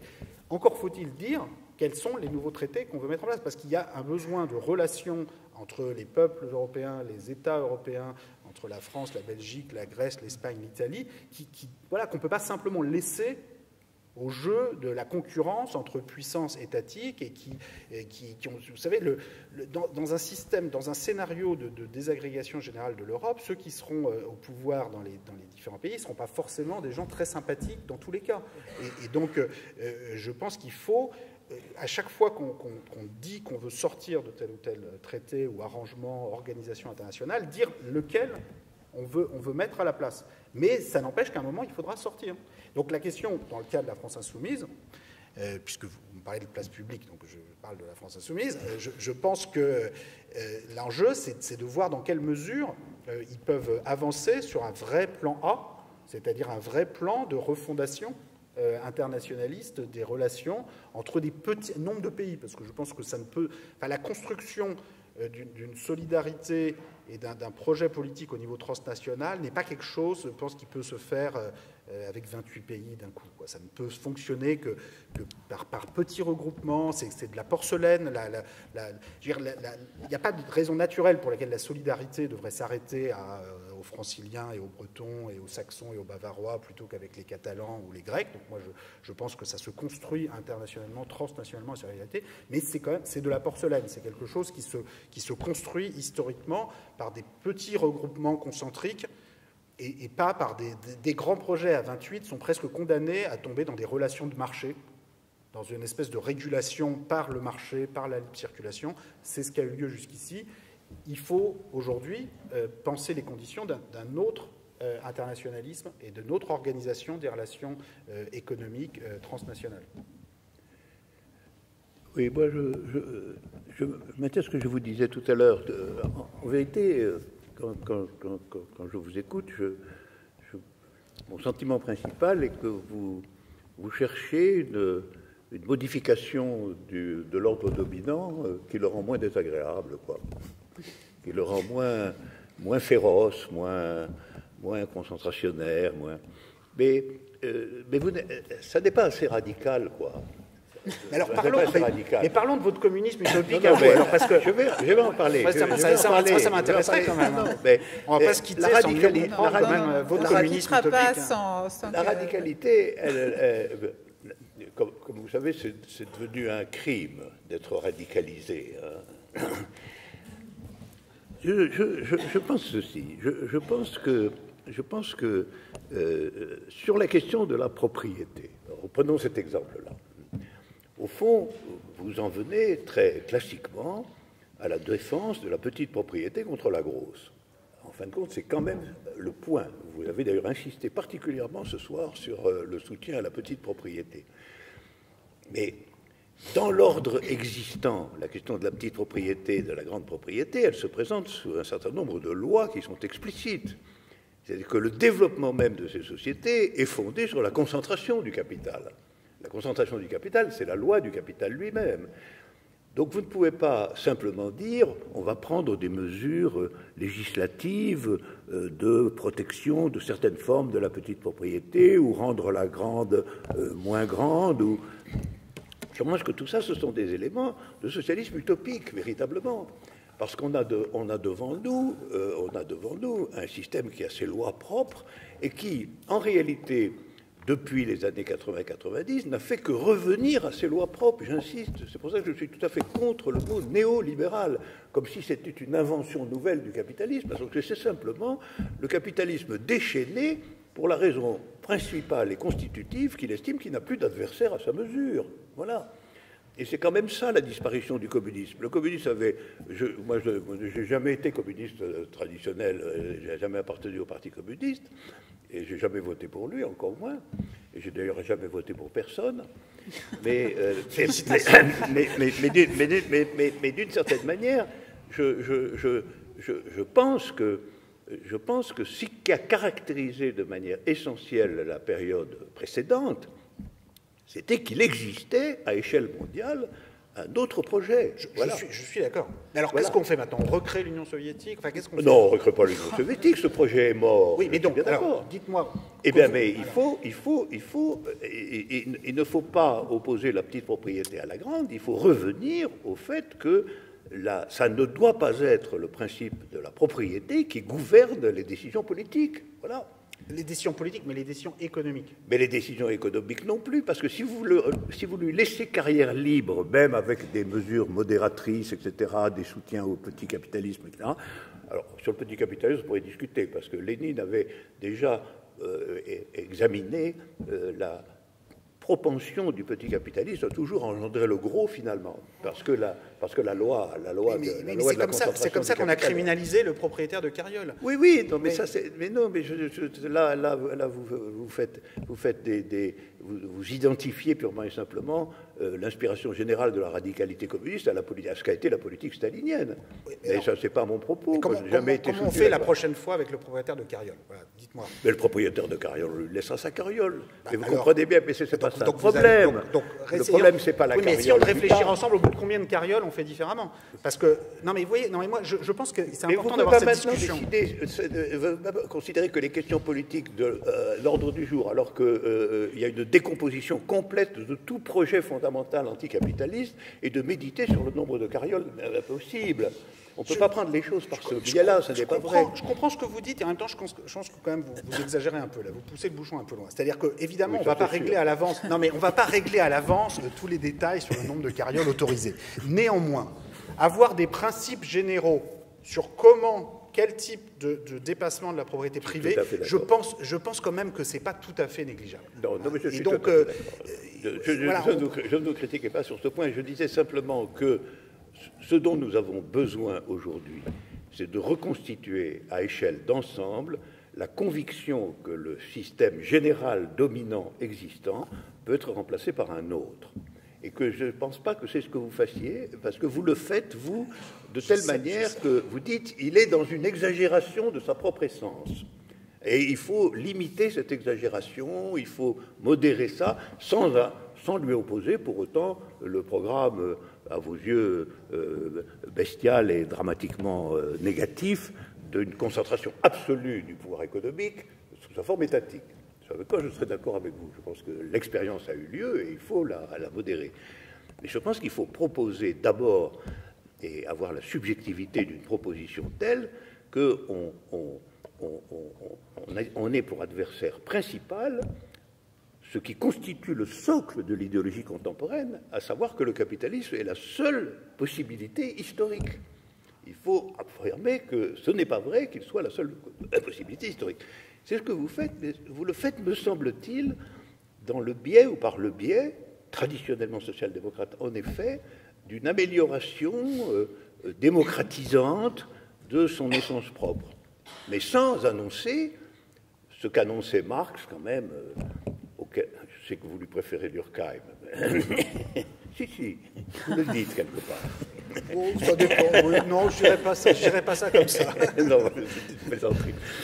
Mais vous le faites, me semble-t-il, à l'intérieur d'un espèce d'adoucissement général de son être propre. Vous montrez qu'avec des corrections, la propriété privée plus que des corrections, peut être soutenue. Non, mais des corrections importantes. Ouais, ce sont plus que des corrections. C'est-à-dire qu'un droit de propriété qui est temporaire, qui est fondant finalement au cours du temps, comme le disait Emmanuel Docquès dans ce roman utopique sur la misarchie, qui parle de propriété fondante là, sur cette île sur laquelle il se retrouve. Enfin, une propriété temporaire n'est plus la propriété privée capitaliste. La propriété temporaire. Et puis, à nouveau, quand vous avez la moitié de droit de vote pour les représentants des salariés et qu'au sein de la moitié de droit de vote pour les actionnaires, une personne individuelle ne peut pas dépasser 10%, vous êtes ça veut dire que un actionnaire, même qui a mis tout le capital, n'a plus le pouvoir. Donc, parlons clair, on n'est plus du tout sur la propriété capitaliste. Et en même temps, sur la toute petite entreprise, je pense quand même qu'il est important de considérer que la propriété privée, sous sa forme la plus basique et la plus limitée dans son ampleur, fait partie des modes d'organisation sociale permettant à des subjectivités individuelles différentes, à des projets différents, parce qu'une personne qui veut mettre 50 000 euros dans une épicerie ou un projet qui est d'artisanat ou un projet qui lui est propre, et qui va embaucher un salarié pour travailler avec lui dans ce projet, avoir exactement l'égalité du pouvoir entre ces deux personnes, ou que les deux salariés puissent immédiatement mettre dehors la personne qui a créé la petite entreprise, je ne pense pas que ce soit émancipateur, dans le sens où ces deux salariés ont peut-être eux-mêmes un projet qui, dans 3 ans, ils vont vouloir développer pour leur propre projet. Donc je pense qu'il faut réussir à penser la petite propriété privée comme faisant partie d'une dimension qui n'est pas forcément aliénante et qui peut être émancipatrice à partir du moment où elle est réduite strictement dans son ampleur et dans ses droits. Et je pense que là, il y a un enjeu qui peut permettre de rendre aussi la possibilité d'un nouveau socialisme ou d'un nouveau communisme attractif. C'est-à-dire que tant que cet effort n'aura pas été explicité, n'aura pas été fait, je pense que l'ennemi capitaliste ou socialiste est un ennemi extrêmement facile à démonter pour l'idéologie capitaliste. Et donc, cette radicalité très facile à démonter, moi je ne la trouve pas très radicale, pour résumer. Et je pense que ça me semble plus radical d'essayer d'indiquer la possibilité d'un projet qui ne tombe pas sous la coupe de ce type de critique. C'est radical, vous dites que c'est radical, mais c'est radical au prix du fait que ça se présente quand même comme un système de réforme du système existant, et pas comme quelque chose qui est une voie absolument autre du destin de l'humanité. Mais alors, il faut faire un peu de philosophie. Une voie absolument autre. Bon, mais je oui, sais pas. oui, c'est quand même le communisme qui a tenu la dragée haute au capitalisme pendant un XXe siècle. Mais bien sûr, Alain Badiou. C'est pas la social-démocratie. Mais bien sûr, Alain Badiou, mais elle l'a fait au prix de désastres en Russie qui sont quand même considérables, et de désastres qui étaient liés, et c'est ce sur quoi j'insiste dans le livre, à sa conception même de la propriété et à son refus d'une propriété décentralisée à partir du moment où elle était de faible ampleur. C'est pour ça qu'il faut reprendre ce débat sur à partir de quel moment la concentration du pouvoir par la propriété devient aliénante et à quel moment elle peut faire partie d'un idéal émancipateur. Et on ne peut pas faire l'impasse de cette question. Je suis d'accord, mais ça revient quand même à dire que le cœur de la question doit rester la question de la propriété. C'est ça qui est un peu décevant quand même dans ce propos. On imaginerait que la proposition aille au-delà ou se situe ailleurs qu'en ayant en son cœur le débat sur la nature de la propriété. Parce qu'après tout, le communisme, ça veut dire qu'on part non pas de la figure de la propriété, mais on commence à partir de ce qui est commun dans la figure générale de l'humanité. Alors la gestion du commun, je comprends bien, mais là vous la rattachez de manière tout de même extrêmement vigoureuse à la question d'une modulation de la capacité propriétaire. D'ailleurs, vous employez souvent l'expression. Alors, l'expression, comme on sait, marxiste, c'était abolition de la propriété privée. Marx finit même par dire dans le manifeste que tout ce qu'il raconte se ramène à un seul principe, l'abolition de la propriété privée. Et vous employez presque toujours la notion de circulation de la propriété privée. Il faut que la propriété privée soit circulante. C'est la circulation de la propriété en général, mais qui est plus une propriété sociale et temporaire que privée. C'est parce que, pour deux raisons. D'abord parce que, à nouveau, cette question des droits de vote pour les salariés n'est pas une question secondaire, parce qu'elle implique quand même, quand vous avez 50% des droits de vote pour les salariés, qu'une petite participation au capital peut faire basculer la majorité. Donc vous n'avez pas du tout d'avoir 50% du capital pour faire basculer la majorité. Si vous ajoutez des droits de vote correspondant à 10% du capital par rapport à vos 50% de droits de vote pour salariés, vous pouvez faire basculer la majorité. Donc c'est pas secondaire. Et puis d'autre part, elle est temporaire et rebrassée en permanence. Il y a aussi la propriété strictement publique et la propriété collective des connaissances, de ressources naturelles, qui joue un rôle absolument central dans ce dont je parle là. Oui. C'est vrai que après, j'insiste sur la dimension propriété sociale et temporaire pour marquer l'aspect participatif, décentralisé du processus, parce qu'on ne peut pas tout régler avec la propriété collective sous sa forme étatique. Il y a aussi toute une réflexion, mais qui n'est pas dans le livre, hein, je veux dire, sur des dépassements de formes collectives d'organisation au niveau local, sur des nouveaux types de régies collectives publiques pour utiliser des ressources naturelles, pour utiliser des biens communs, qui est loin d'être totalement explicité dans le livre, c'est moins qu'on puisse dire, mais qui est tout à fait dans l'esprit de circulation du pouvoir que j'essaye de décrire dans ce livre. Est-ce qu'il y a quand même quelque chose que vous sauvez dans l'expérience communiste, Thomas Piketty? Je pense à ça parce que c'est vrai que vous êtes dans le livre extrêmement sévère, que même un économiste américain qui n'est pas un rouge, loin s'en faut, hein, comme Galbraith, qui est un hétérodoxe, mais qui n'est pas un rouge, vous a reproché je le cite, de tenir le communisme pour une absurdité ne valant même pas une discussion sérieuse dans un article paru, un article, je le précise, d'une sévérité extrême sur le livre. Rien de très grave. Est-ce que vous sauvez quelque chose d'abord, de cette expérience mobilisatrice pour des millions de personnes j'essaye de montrer quand même dans le livre, dans le trop court chapitre consacré aux sociétés communistes et post-communistes. D'ailleurs, je m'en excuse aussi auprès de tout. Je cite beaucoup de chercheurs en histoire soviétique, un peu moins en histoire chinoise ou est-européenne, mais je cite un certain nombre de chercheurs en histoire soviétique et je m'excuse auprès des spécialistes de ces sociétés comme de beaucoup d'autres que j'évoque pour le fait que, du fait de l'ambition du projet dans ce livre, c'est vrai que je consacre des développements qui sont insuffisants à chacune de ces sociétés. J'essaie néanmoins, dans le cas des sociétés communistes, de montrer que si l'expérience a duré quand même un certain temps, c'est évidemment qu'elle avait des éléments de force. Les éléments de force étaient de plusieurs natures, mais il y avait d'abord la comparaison par rapport au régime inégalitaire précédent. C'est-à-dire que vu dont on venait, le régime tsariste, le régime qui venait d'émanciper les serfs à la fin du XIXe siècle, en mettant en place initialement, de la même façon que pour l'émancipation des esclaves, des repaiements des serfs qui devaient être faits aux anciens propriétaires de serfs pour les compenser de leur perte de propriété, paiement qui normalement devait s'étager jusqu'aux années 1900-1910, donc jusqu'à la veille de la Révolution, sauf que là, il ne s'agit pas comme pour la France ou le Royaume-Uni, d'îles aux esclaves qui se déroulent à des milliers de kilomètres de la France. C'était au cœur du territoire russe, ces relations de servage, auxquelles on venait à peine de mettre fin et qu'on venait de remplacer par des paiements pour compenser les propriétaires. Donc on était dans un propriétarisme dur, extrêmement violent, avec un État tsariste tellement faible dans sa capacité à imposer la loi, l'impôt, qu'en vérité c'était surtout des élites locales qui continuaient de tenir la situation dans des rapports de pouvoir extrêmement violents. Donc voilà, on partait de ça. Donc par rapport à ça, il n'était pas difficile, enfin il fallait quand même le faire, d'incarner un certain idéal d'émancipation. Donc il y a un idéal face à, enfin, et pas seulement un idéal, une pratique par rapport à la question de l'éducation, par rapport à la question de la santé, par rapport à la question de l'inégalité de genre, qui sont tout sauf des accomplissements mineurs. Il y a un discours face au colonialisme,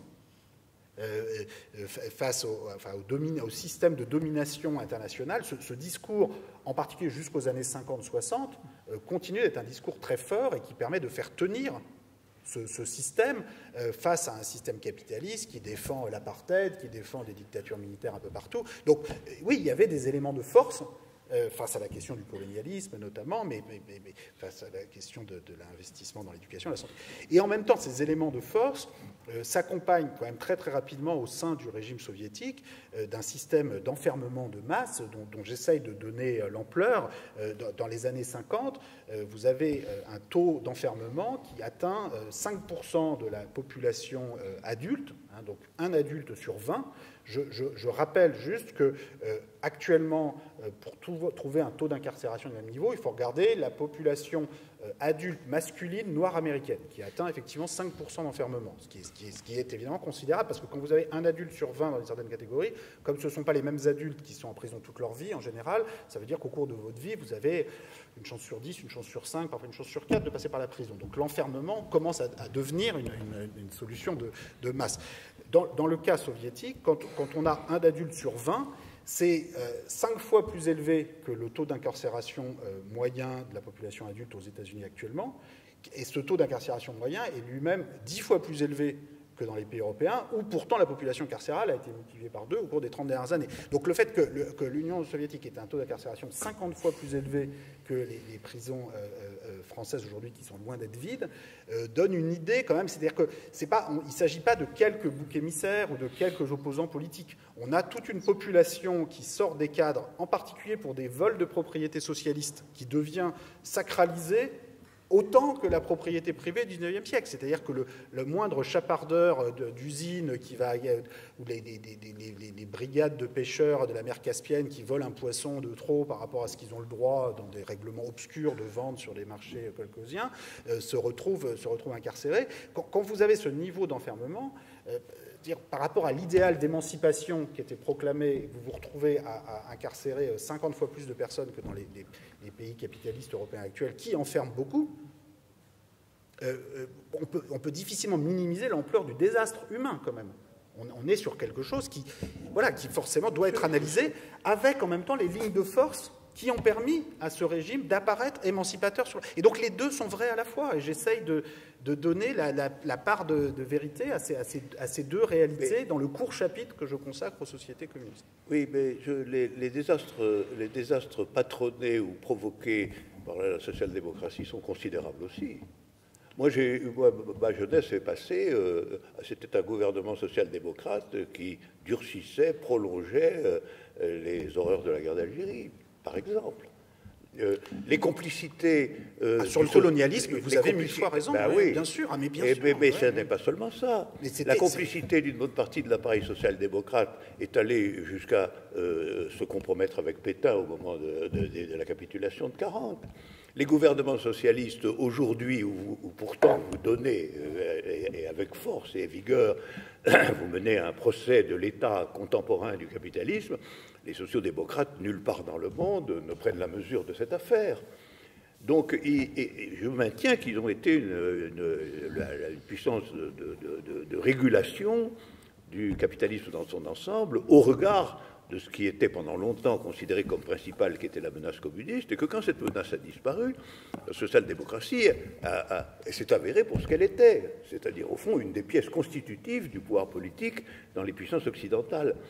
Alors sur la politique, justement, j'ai le sentiment, en vous lisant, que, au fond, vous n'avez pas non plus, par rapport au système politique existant, de propositions particulières.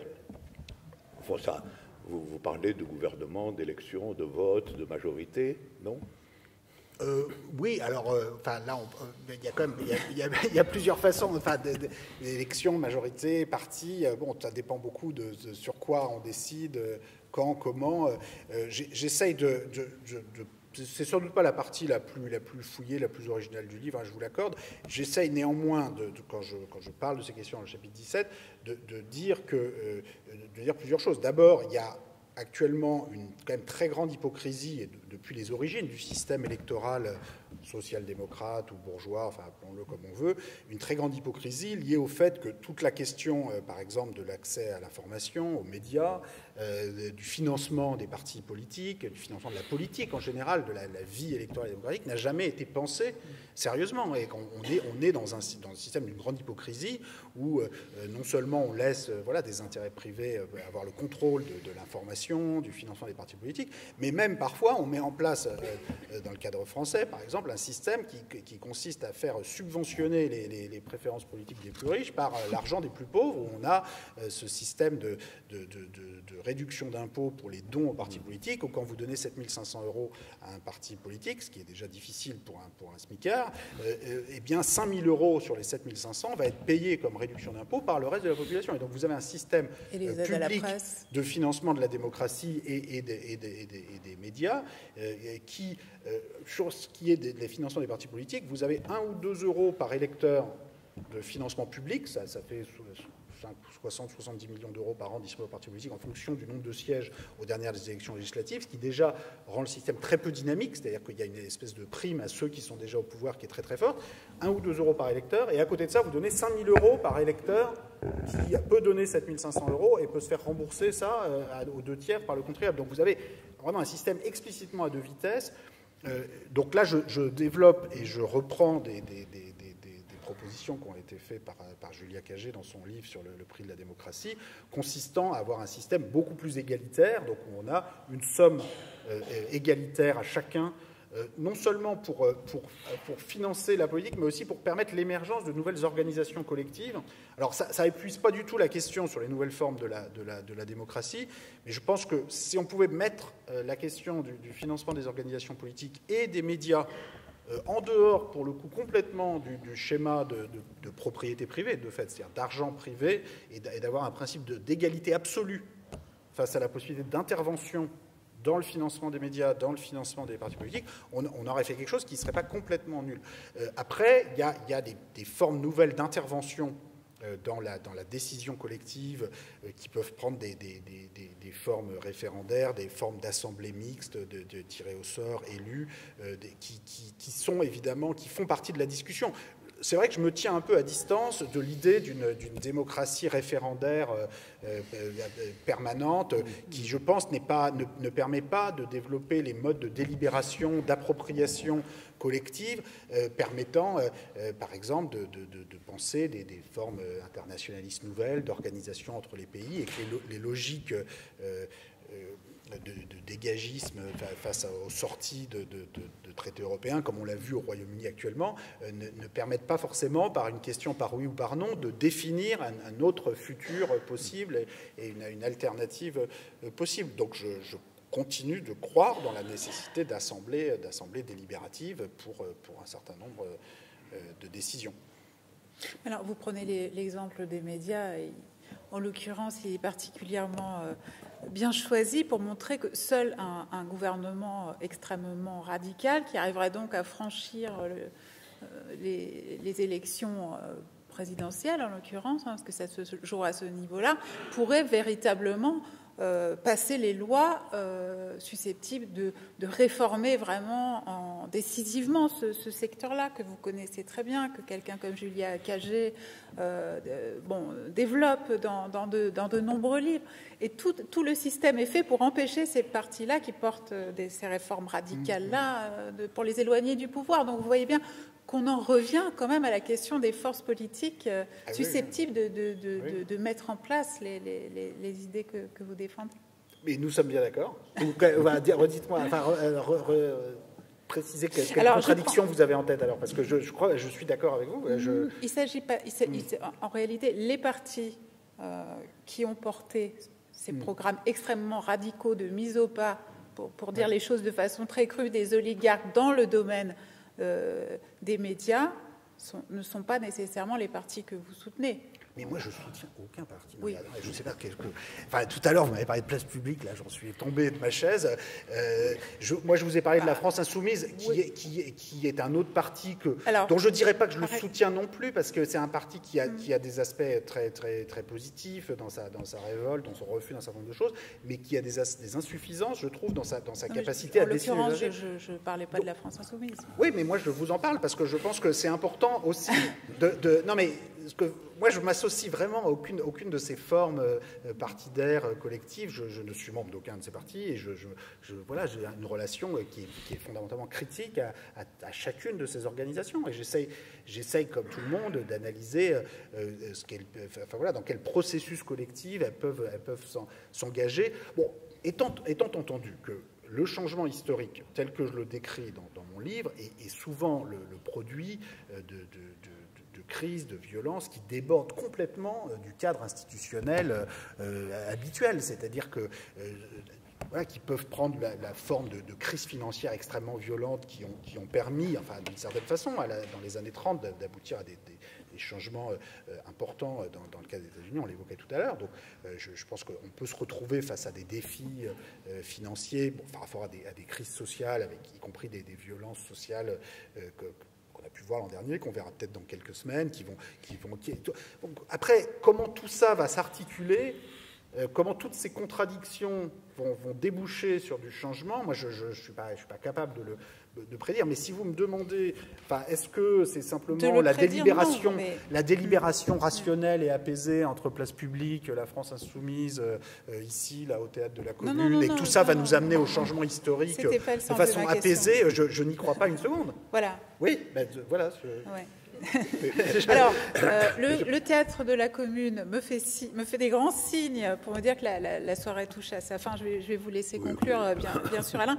Mais puisqu'on parle de la situation politique française présente et des forces sociales qui sont actuellement en mouvement, on ne peut pas ne pas évoquer au moins d'un mot la situation des Gilets jaunes, dont le premier anniversaire de la mobilisation a été célébré, si on peut employer ce mot, ce week-end.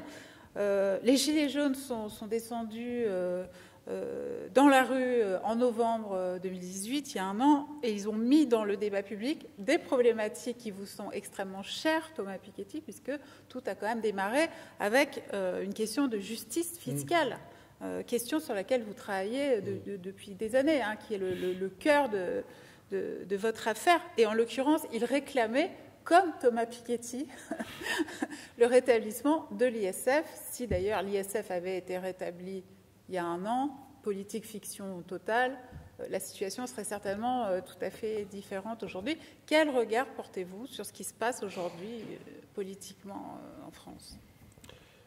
Je pense que le mouvement auquel on a assisté, effectivement, est un mouvement de refus de cette forme extrême d'injustice fiscale et quand même de très grande côté vraiment extrêmement sans gêne, sans limite, enfin, du gouvernement actuel.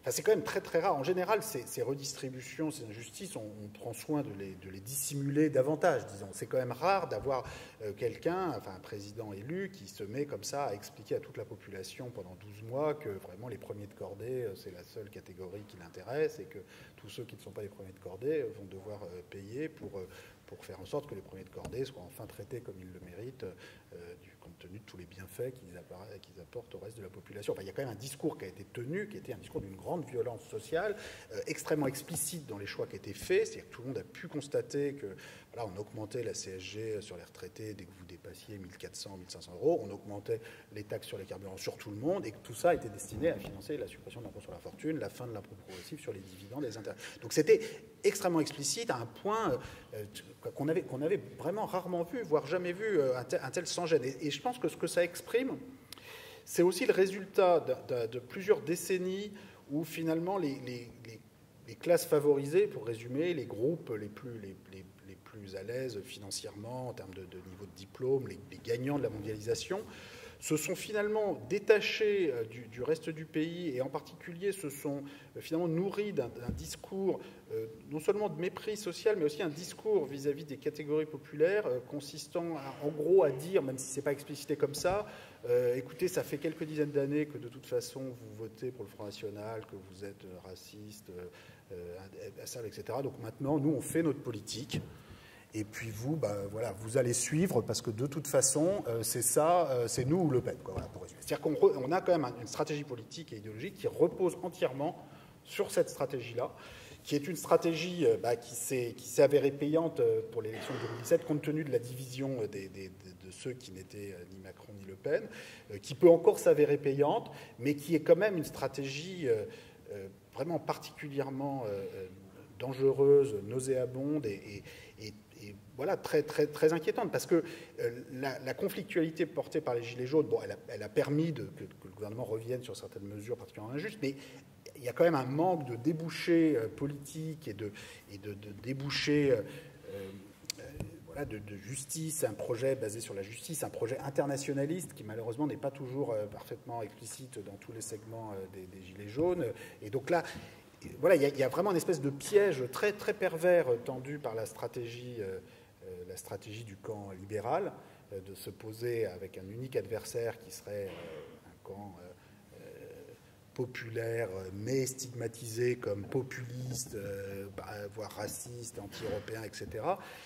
C'est vraiment une situation qui est extrêmement dangereuse. Alors on peut dire, voilà, tant que c'est Le Pen, la famille Le Pen qui est aux commandes, il y a quand même une prévention du pays face à ça qui reste forte. Moi, je ne miserai pas là-dessus très longtemps, et je pense que d'autres figures, espèce de Salvini français, qui est une figure quand même très, très inquiétante par sa façon de mêler comme ça la dénonciation de l'immigration et le discours anti-élite sur le plan social, peut arriver au pouvoir en Italie, sans doute un jour, mais en France aussi. Et donc, voilà, moi je suis très inquiet par cette stratégie, mais aussi cette conflictualité sociale sans débouché politique internationaliste, anticapitaliste, socialiste, et avec parfois des potentialités de débouchés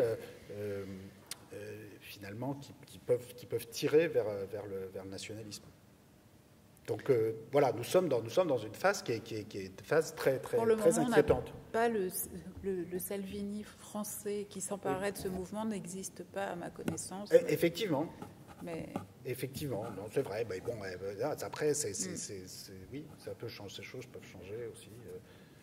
Alain, je vous laisse conclure cette soirée. Oui, moi, je veux autour du livre de Thomas simplement dire que si on est d'accord finalement sur le fait que la particularité des 30 dernières années ou des 40 dernières années, c'est l'exercice d'un pouvoir à la fois idéologique en fait et pragmatique de l'oligarchie capitaliste nationale et internationale, je pense que la tâche pour que ceci ne dure pas éternellement, ne s'installe pas, c'est d'avoir une proposition aux deux niveaux économiques et politiques mêlés, effectivement, une proposition qui apparaisse effectivement aux yeux de la population comme une alternative effective, c'est-à-dire une alternative traitant de l'ensemble des situations.